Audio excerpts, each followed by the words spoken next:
Hi. This instructional video is about direct variation. As we learn about slope, finding the slope, and how to write and graph linear equations, we come across a concept of a thing called direct variation. It's a further study on the slope model. For example, using a scratch paper here, let me illustrate what I'm talking about. Suppose I go to a store, a convenience store, because I get a little craving, and I come across a little thing called a Twinkie. Twinkies are cool. And let's say for each Twinkie is 50 cents. If I buy one Twinkie, then what I end up getting is having to pay is 50 cents. That's easy, isn't it? And if I buy two Twinkies, well, that's going to be $1. So let's say I go crazy, and let's say I buy 75 Twinkies. 75 Twinkies. Well, when you multiply 75 times the amount of the Twinkie for each one, you end up, two decimal places, spending $37.50 for 75 Twinkies. So what you see here is a model. And what never changes, you see, is the price of the Twinkie. What does change, or what does change is the variable, the number that I buy, and the price I end up paying. So those become my variations. So the model I end up with is y is equal to k, which is the constant ratio that never changes, times dx. Okay? And this model is called a constant of variation.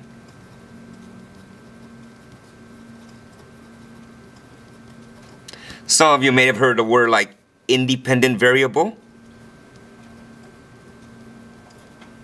and dependent variable. Some of you might have heard of input, output. Yeah. Okay? Domain and range. And they are all the words that you hear when you hear the things like table of values. That's right. So it's a corollary to what we have been learning about linear equations. So let me show you how this works. And another thing is, if you know the number of Twinkies that you'll buy and the amount that you will have to pay, you could find out what the ratio is, the price of the Twinkie, that is. And to show that, algebraically, we're going to solve for k by dividing both sides by the x. So what you end up actually is, to find the ratio k, it is y divided by x, or the price you pay total divided by the number of Twinkies that you buy. That will give you the individual price, which is the constant of variation. So the direction here, it says y varies directly with x. They must always say that. In order to be true to the concept of constant of variation, they must always declare y varies directly with x. And once they say that, you are thinking about either this model, where you're looking for the price of the total number of Twinkies, or this model, looking for the constant of variation, okay? Or the constant ratio, the k.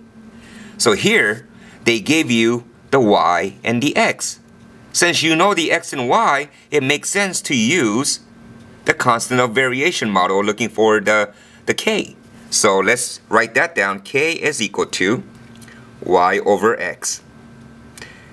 Since you know what the y is, which is 3, and the x is 27, 3 over 27, which reduces to, well, 3 goes into 3 one time, 3 goes into 27 9 times, therefore, the k is 1 over 9. That was pretty straightforward, wasn't it? What was confusing were just the words. Why don't you try number 2 and number 3? Okay, So you said, all right, here we have again the y and the x. So we're looking for the k. We are looking for the constant of variation. Okay? So we go k is equal to y over x, which is 8 over 32. Once again, this time, 8 goes into 8 one time, 8 goes into 32 4 times, so the k is 1 over 4. Just like that. And some of you probably could do this in your heads. Yeah. K is equal to, even faster, the y is 25 over the x is on the bottom. Oops. Which is 5. And 5 goes into 25 exactly 5 times. Alright, so that was one thing. Now let's look at another one.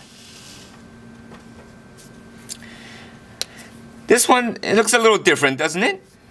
They give you x and y and xy and xy just like before. Okay. However, this one says, write an equation that relates to x and y. What on earth does that mean? Let me show you. All they want you to do is simply say, okay, y is equal to kx. That is the form they want. Now we know the y and the k, the x, we just don't know what the k is. So first, we need to use the constant of variation model where we solve for the k. So k is equal to, I'm doing number 1 now, okay? Okay, the y comes first on top, so that's 48 over 12. So 48 over 12, 48 divided by 12 is simply 4. So k is 4.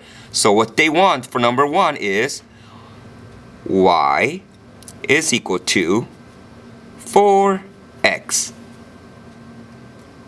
Because if you put the x with the 12 substituted in there, 4 times 12 is 48. So this is the equation. See, they want the equation. They don't actually want just the k, they want you to write the equation, and there's the equation that relates these two x and y variables.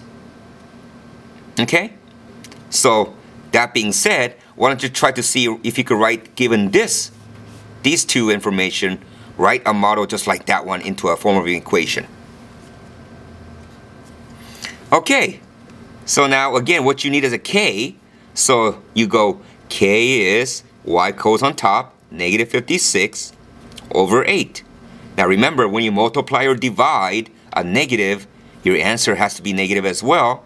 And 8 goes into 56 7 times. So the k value is negative 7. So the way you write your equation is y is equal to negative 7x. Now, as you do these questions, did you notice something unique about the way these are written? Yeah, did you notice that they look very, very similar to the slope-intercept form? And that's exactly the whole idea of this chapter is about. It's a further study into the correlation between the x and y depending on the slope. Yes. So now to finish this one off, you should have said to find the k, the y goes on top, and the x goes on the bottom. I hope you did not flip those around. And no, that is not 2. Negative negative is positive, but 7 over 14 simplifies to 1 over 2. So that's your k. Therefore, y is equal to 1 over 2 x. Yeah. There you have it.